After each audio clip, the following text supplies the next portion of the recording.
podcast du Musée des Augustins. Histoire des arts, objectif bac. Bonjour à tous et à toutes. Bonjour. Nous sommes Isabelle et Marthe, les conférencières du Musée des Augustins. Oui, et dans ce deuxième podcast de la série, nous allons vous présenter le sujet Femmes, féminité et féminisme, objets et enjeux de l'histoire des arts. Voilà, nous allons nous demander quels sont les liens qui existent entre l'art et les femmes. Quel rôle les femmes ont joué au fil des siècles. Oui, alors on sait qu'elles sont très représentées dans les œuvres et donc elles sont souvent cantonnées au rôle de muse et de modèle. Elles répondent donc en ce sens-là à des attentes très masculines parce que ce sont évidemment les hommes qui peignent et qui regardent les œuvres. Elles sont donc figées, passives, désirables. Et on se rend compte que la place des femmes dans l'art est donc tout à fait en lien avec leur place dans la société. Cependant, elles ont aussi été actives, créatrices et protectrices des arts. Même si ces femmes sont trop souvent restées dans l'ombre, il est important de les remettre en lumière. C'est vrai, et c'est ce qu'on va faire d'ailleurs dans ce podcast. Nous allons dans un premier temps observer la manière dont elles sont représentées dans les œuvres évidemment du Musée des Augustins, et on va voir ensemble quelle image l'histoire de l'art occidental a véhiculée avec ces représentations. Et dans un second temps, nous évoquerons celles qui sont sorties du cadre, c'est-à-dire pas simplement du tableau, mais celles qui ont osé créer. Oui, tout à fait. Allons-y. On y va.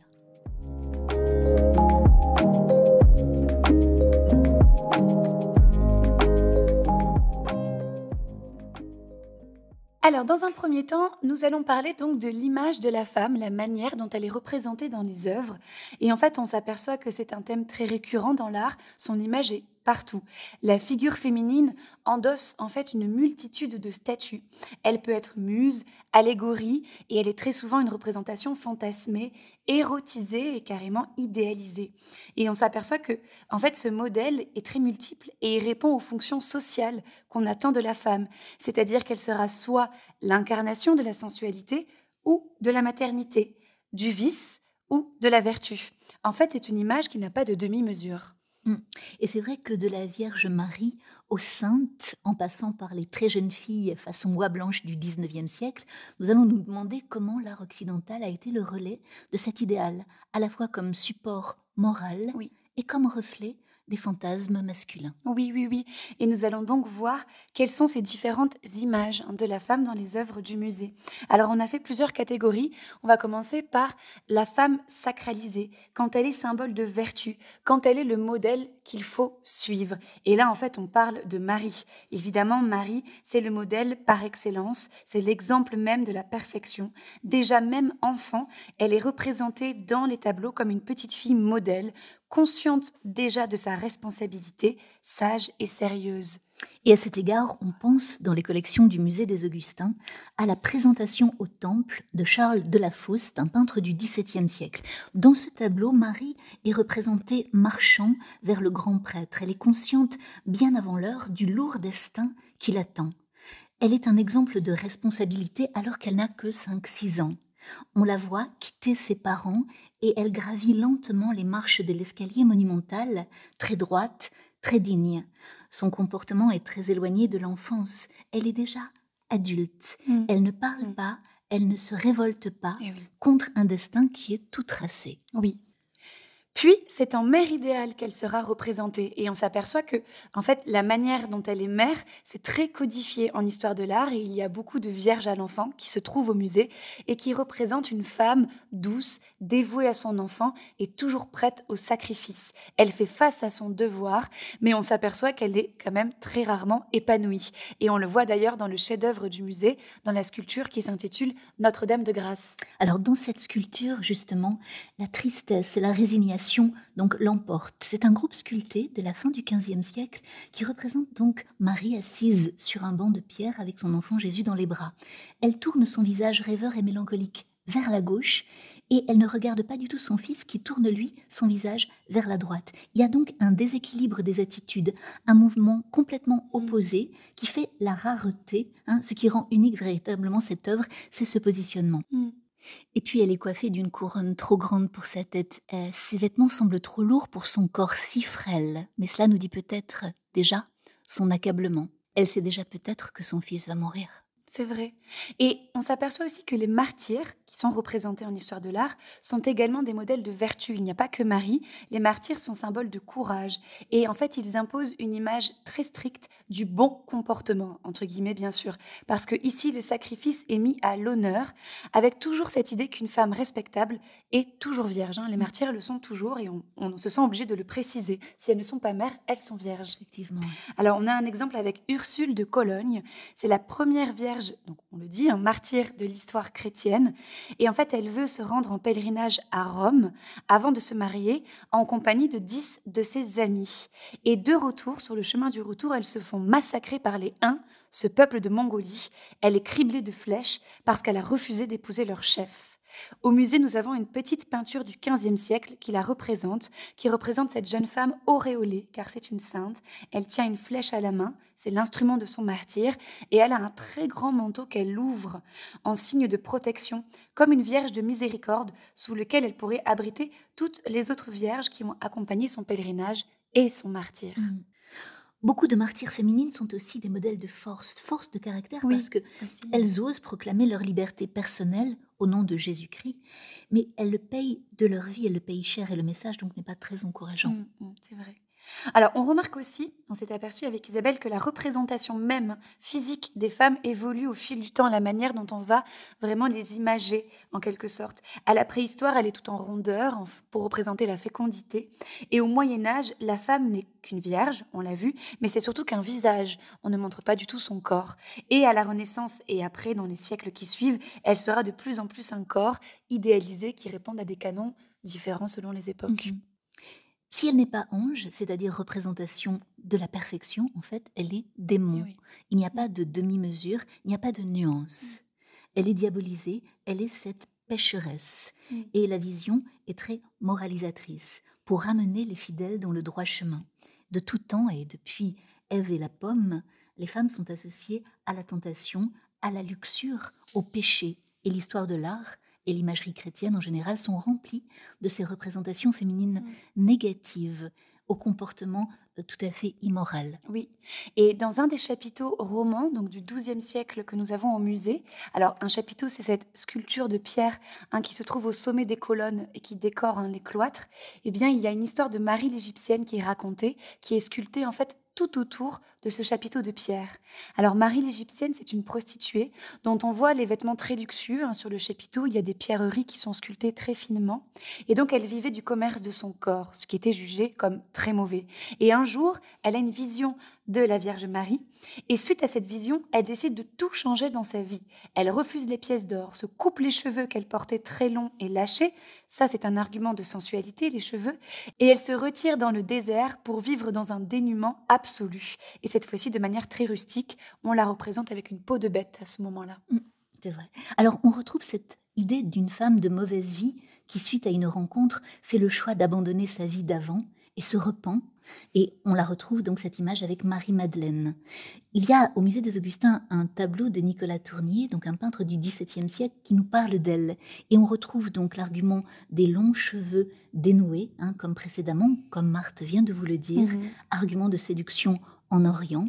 Et ici, on sait aussi que les cheveux sont couverts de baume, de parfum, parce qu'une femme, quand elle se déplace dans son sillage parfumé, elle attire les hommes. Et de plus, dans le tableau, eh bien, elle est vêtue de jaune, qui est une couleur très voyante et qui est une couleur négative aussi.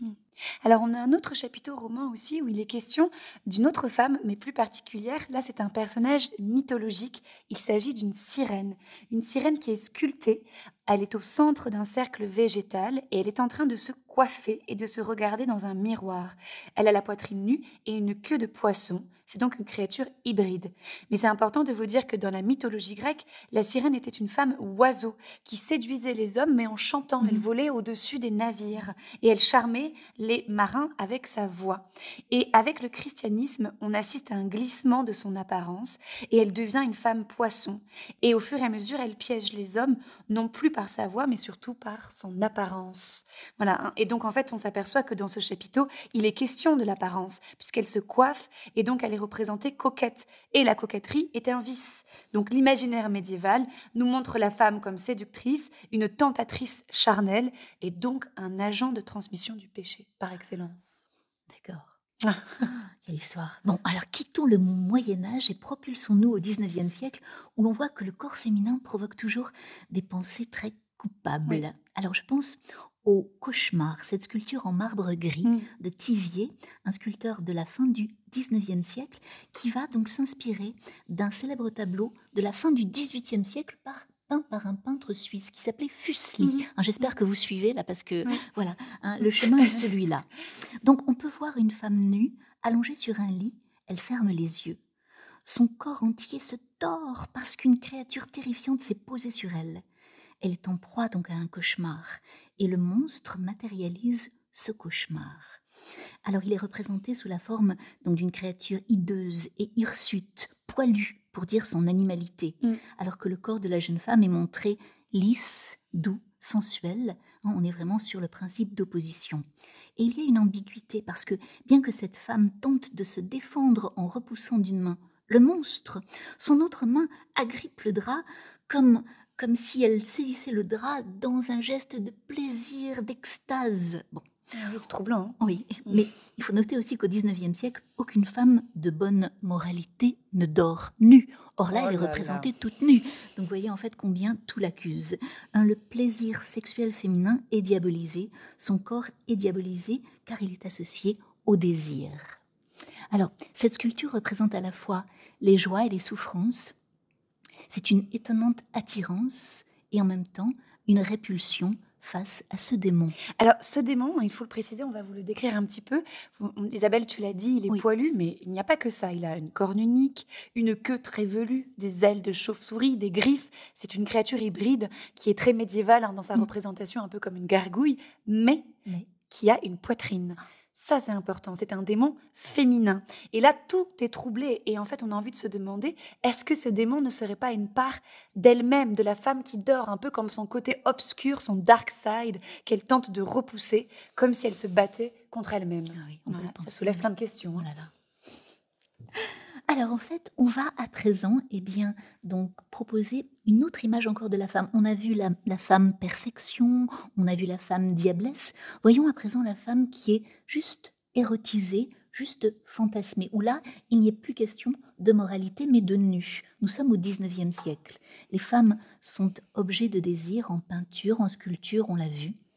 Et donc, c'est vrai qu'on pense au nu que Ingres, que Manet ont représenté. Que tant d'hommes ont représenté. Voilà, tant d'hommes au XIXe siècle, parce qu'elles nourrissent leurs fantasmes. Oui, et en fait, c'est vrai que, surtout au XIXe siècle, on va beaucoup vous parler d'œuvres de cette époque, les femmes sont encore plus nues qu'elles ne le sont habituellement en histoire de l'art, parce que là, elles vont être vraiment représentées sous le prisme du désir masculin. Elles sont très sexualisées, elles peuplent tous les salons d'exposition, et on s'aperçoit qu'elles sont aussi très stéréotypées. Elles répondent à des canons de beauté très stricts qui marquent encore notre société aujourd'hui. On va tenter un peu de vous les décrire. On commence avec un tableau qui s'appelle La mort de Cléopâtre, un tableau peint en 1874 par Rixens. Alors Cléopâtre, vous la connaissez au moins de nom, c'est cette reine d'Égypte, la dernière reine d'Égypte, et on est en 30 avant Jésus-Christ. Et en fait, on raconte beaucoup l'histoire de sa mort parce que Cléopâtre se suicide afin d'éviter l'humiliation de sa défaite face au premier empereur de Rome. Et en histoire de l'art, on raconte très souvent cet épisode, mais c'est souvent aussi un prétexte pour représenter une mort érotique. On s'aperçoit souvent qu'il y a un corps très sensuel et dénudé pour nous parler de cette reine. Donc dans un décor très cinématographique, on a l'impression de voir les films en technicolor du XXe siècle, où les couleurs sont très saturées. Tous les clichés de l'Égypte sont là. On voit des hiéroglyphes, on voit des statues d'Isis, on a ce parfum d'Orient avec des peaux de bêtes. Bon, la reine est allongée, complètement nue sur son lit, et elle s'abandonne avec extase à une mort désirable. L'érotisme est tout à fait morbide ici. Et pour évoquer sa mort, on peut se demander, mais quel besoin avait-on de la dénuder ? On la réduit à un fantasme, à un corps, alors qu'elle était un génie politique, qu'elle parlait 7 langues, qu'elle tenait tête à Jules César. Voilà, c'est très réducteur. C'est important de le dire, mais c'est vrai que pour le peintre, pour Rixens, à cette époque, l'idée première, ce n'est pas de parler de Cléopâtre ou de cette femme puissante, ni même de parler de l'histoire. Il fait un tableau d'histoire, mais c'est juste, en fait, pour faire passer son nu féminin en toute impunité. Sa volonté, c'est de parler d'Égypte parce que c'est la mode, mais de parler du corps de la femme. Et en fait, on va retrouver les mêmes codes de représentation dans d'autres tableaux, c'est-à-dire une femme à la blancheur immaculée, un corps de porcelaine, allongée, inconsciente. C'est important, le fait qu'elle soit inconsciente, elle est donc à la merci des hommes. Sûr, oui.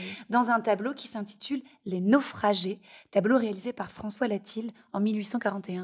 Oui, alors ça, c'est un tableau... Attention. Attention, on est en pleine nuit, au milieu d'une mer agitée, lourde des débris d'un bateau qui a fait naufrage.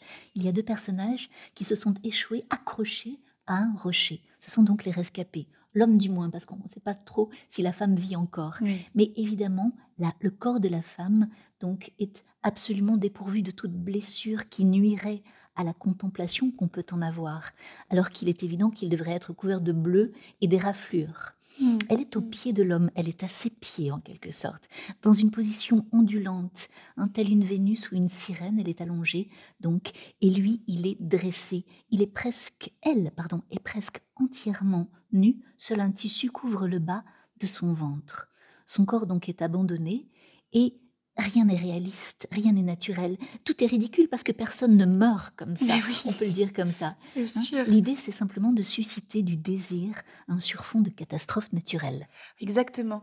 Et en fait, on s'aperçoit vraiment que toutes ces représentations de femmes complètement inconscientes et au sol véhiculent des stéréotypes, donc déjà sur les corps féminins et masculins, mais surtout transmettent deux idées importantes. Il y a le corps masculin qui est toujours tonique, droit, debout, qui s'oppose à un corps féminin amolli, allongé. Et en fait, ces deux images renvoient vraiment à des rapports de société actifs-passifs. Vraiment.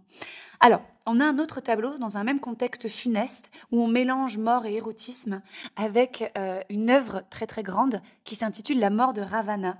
On est aussi au 19e siècle, mais là cette fois-ci c'est un contexte de mythologie hindoue. Ravana, c'est un démon arrogant qui est devenu roi du Sri Lanka, mais de manière illégitime. Et donc finalement il va être destitué et tué, destitué de son trône et tué. Et ce tableau nous raconte le moment où il meurt. Voilà. Donc, Marthe vient de vous le dire, le très grand format, c'est 4x3, c'est comme une affiche publicitaire. Et dans ce tableau, donc, il y a une multitude de femmes autour d'un homme couché, donc Ravana. Il agonise dans un décor apocalyptique, puisque le paysage est accidenté, rocheux, il y a du feu, des incendies au loin, et il y a cette débauche plutôt de corps alangui. On peut noter donc un caractère parfaitement morbide. Le roi est vaincu dans une grande théâtralité. Il y a du sang, des blessures, et on a comme une véritable veillée funèbre et érotique à la fois. Toutes les femmes donc qui sont à ses côtés sont en fait ces femmes à lui. Elles sont dévastées de douleur, elles sont couchées, elles sont debout, elles accourent, et on voit leurs couleurs aussi qui sont très différentes. Elles sont blanches, elles sont noires, elles sont blondes, elles sont rousses, elles sont brunes. Ça symbolise en fait la puissance de cet homme qui peut avoir toutes les femmes du monde. Et dans ce sens-là, ça donc nous dit beaucoup du fantasme de l'homme occidental par rapport justement à ce fantasme de la polygamie. Donc toutes sont presque nues, poitrine visible, habillées à l'oriental pour ajouter de l'exotisme à l'érotisme. Et en fait, à chaque fois, ces représentations, évidemment, stigmatisent et emprisonnent la féminité dans un rôle qui ne répond qu'au désir masculin. Mais, quand même, il n'y a pas que ça.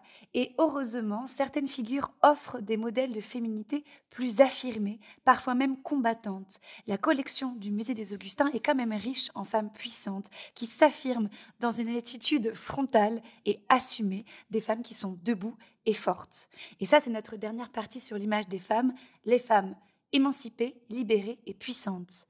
On peut prendre en exemple Théodora. C'est une sculpture réalisée par Jean Rivière. Et Théodora, c'est une femme importante. C'était une impératrice du 6e siècle après Jésus-Christ.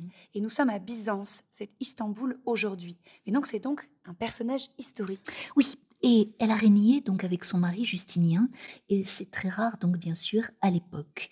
Elle est issue d'un milieu modeste, elle va recevoir une solide formation culturelle et religieuse cependant, et ça va susciter bien sûr l'attention de l'empereur Justinien, qui va choisir de l'épouser, et qui lui donne une place dans son gouvernement. Il l'associe vraiment au pouvoir.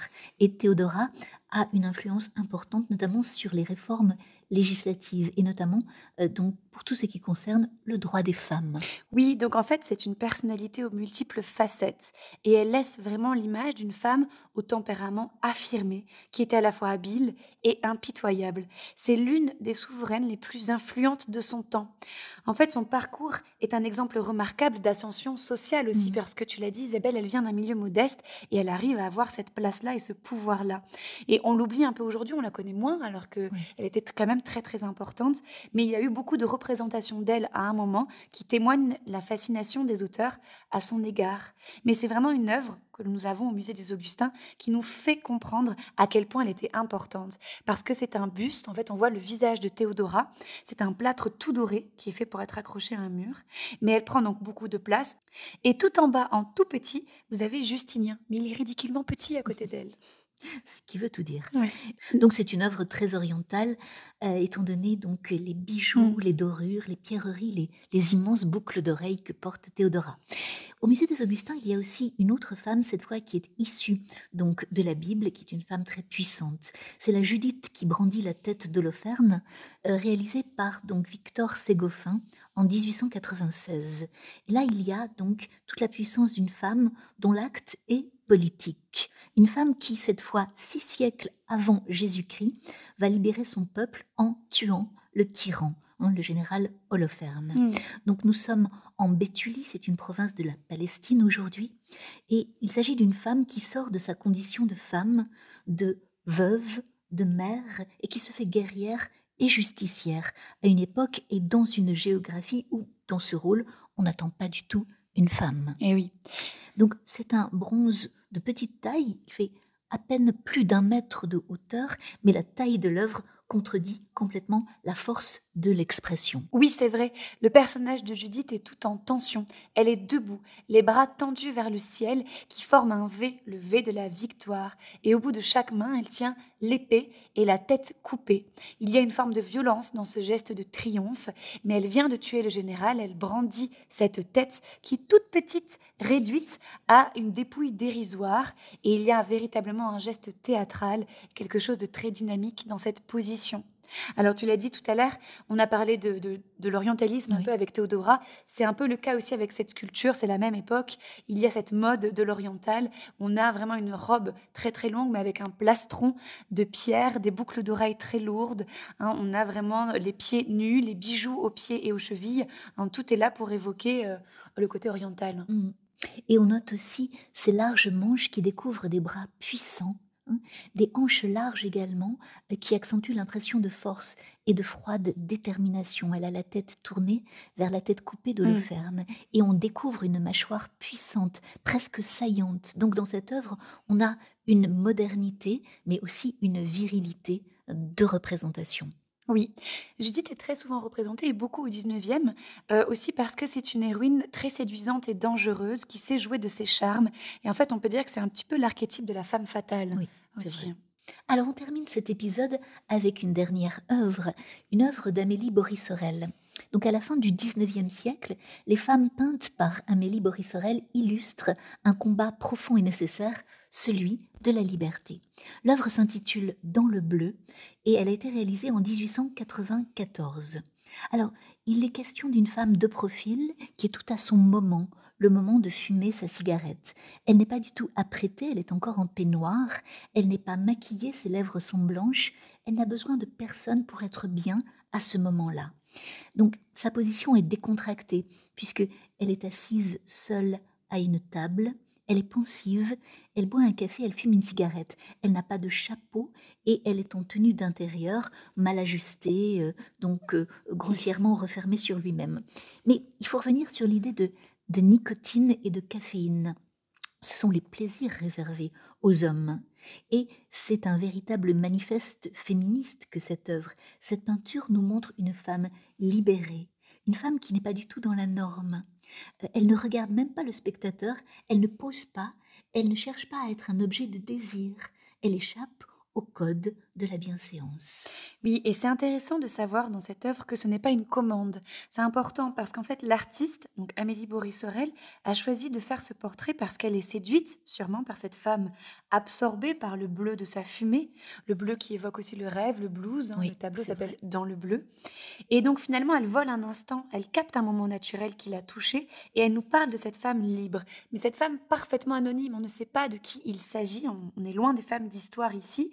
Alors on peut même aller jusqu'à se demander, est-ce que ce ne serait pas elle-même qu'elle Oui. peint, une forme d'autoportrait un peu dissimulé, comme si elle nous parlait de ce qu'elle était. Et c'est important parce que Amélie Bory-Sorel était une femme engagée et militante. Mais on va vous parler un peu plus d'elle dans la deuxième partie de ce podcast. Retrouvez-nous pour le deuxième épisode pour comprendre un petit peu plus de choses sur cette artiste et sur tant d'autres femmes artistes que nous avons au musée. À très vite. Merci beaucoup. Et pour compléter ce podcast, n'hésitez pas à regarder les œuvres sur le site du Musée des Augustins. Ce podcast a été réalisé par l'équipe du Musée des Augustins. À l'écriture et au micro, Isabelle Ballon-Barberis et Marthe Pierrot. Au montage, Rémi Roig. Et à la coordination, Ghislaine Jumin.